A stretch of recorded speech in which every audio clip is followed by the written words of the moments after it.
तो hello guys, कैसे हो आप सब लोग। आशा करते हैं सब लोग अच्छे हैं। तो गाइस आज रात से ही बारिश हो रहा है, रिमझिम रिमझिम जो पानी जो गिर रहा है ऐसा ही आज रात से हो रहा है। और अभी सुबह भी गिर रहा है। अभी सुबह के 8 बजने को है और बारिश हो रही है बढ़िया रिमझिम रिमझिम। और मैं भी थोड़ा हल्का हल्का से गीला हो रहा हूँ और अच्छा लग रहा है। और मुझे लग रहा है कि अब मानसून आ चुका है और अब बारिश होगी, ऐसा मुझे लग रहा है। तो दोस्तों कमेंट करके बताना कि ये बारिश कहाँ कहाँ हो रही है। फ़िलहाल भोपाल में तो ये बारिश हो रही है और ऐसा लग रहा है कि आज दिन में भी होती रहेगी, बंद नहीं हो, क्योंकि रात से ही गिर रहा है ये पानी। लगभग 1-2 बजे के आसपास से गिरना जो चालू है तो अभी तक बंद नहीं हुआ है दोस्तों। और दोस्तों सभी लोग बताना कि ये बारिश कहाँ कहाँ हो रही है। भोपाल में तो हो रही है, आप देख सकते हैं। ये देखो मैं भी गीला होने लगा।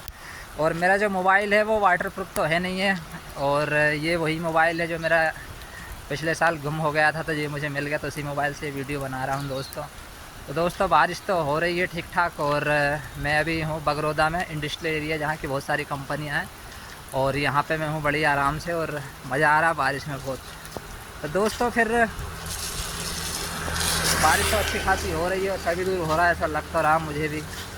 और मज़ा भी आ रहा है बढ़िया सा स्विमिंग में। तो देख सकते लोग काम में जा रहे हैं लोग। तो दोस्तों फिर मिलते हैं अगले वीडियो में, तब तक के लिए जय हिंद, जय भारत, जय श्री राम।